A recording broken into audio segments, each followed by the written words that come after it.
to the 1920s. Before we go into the 1920s, I would like to show how the Gilded and Progressive Age allowed the United States to flourish so quickly in the 1920s. To begin with, during the Progressive Era, women protested for their suffrage. Finally, on August 18, 1920, the 19th Amendment was passed, giving the American women the right to vote.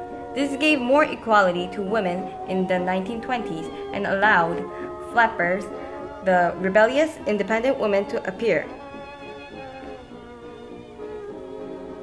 This is one of the clothes that Louise Brooks used to enjoy wearing. Louise Brooks was one of the famous flapper actresses. As you can see in the picture, she maintained short haircuts and wore short skirts like the one that is displayed. The flappers mainly did this to earn same freedoms as men. The prosperity in the 1920s was thanks to the technology and transportation that developed in the Progressive Era.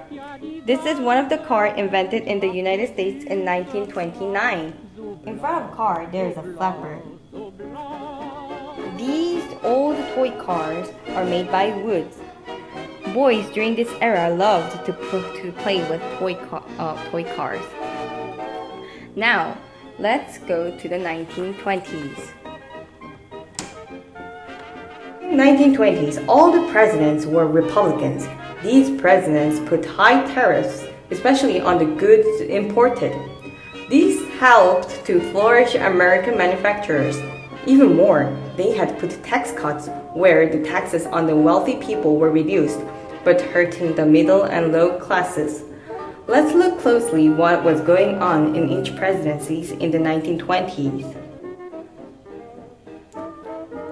This is President Warren Harding, our 29th president who governed from 1921 to 1923.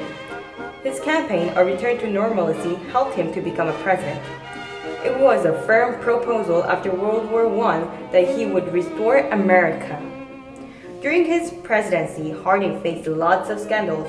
One of the famous scandals was the Teapot Dome scandal. Briefly, it was a scandal that Harding's friend Albert Fall secretly got bribes from two private oil companies by exchanging the government oil fields in the Teapot Dome Yawning with them. At the end, as the newspaper shows, a Senate investigation revealed the scandal and Fall was sentenced to the prison. Court ruled Fall must go to jail. This made the citizens in the United States to lose their faith to their government. In 1923, after President Harding's unexpected death by a heart attack, President Calvin Coolidge became our 30th president from 1923 through 1929. He mainly focused on improving the economy in the United States. What's more, he had a laissez-faire approach to the economy.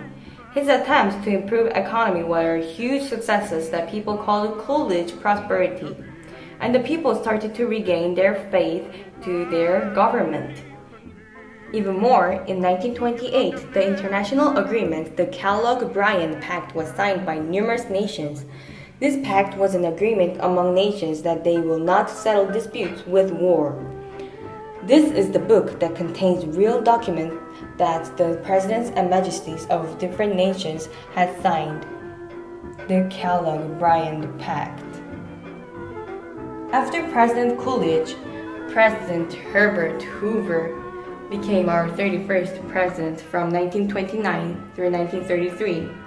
He tried to end poverty and inequality of wealth, but unfortunately, on October 1929, the stock market crashed, as shown in the newspaper. The end of prosperity and roaring 20s and the start of Great Depression. One of the reasons that the United States fell into a Great Depression was that not all of people were prosperous. Farmers were losing their jobs by agricultural efficiency, and the price of agricultural products dropped. Even more, the three presidents were focusing on the business and ignoring the desperate condition of the farmers. As you can see in the photo, the farmers are in poor status, contrasting to the flappers. Specifically, Hoover even sold some of the lands of the farmers for the government's theft. African Americans still face discrimination and had lower wages than white workers. Additionally, Ku Klux Klan (KKK) reappeared with a huge number of members. This is what a form that you have to write to become a Ku Klux Klan (KKK) member. This secret group of white Protestants who treated especially black people and Jews with violence also targeted the immigrants and radicals.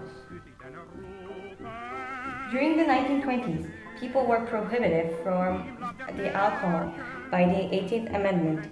However, there were bootleggers and speakeasies who snuck in the alcohol in the United States. This is one of the videos where how people had to throw the liquors away. As you can see in the video, people had to pour all the liquors to the drain when they were caught, and even in the beginning of the 1920s.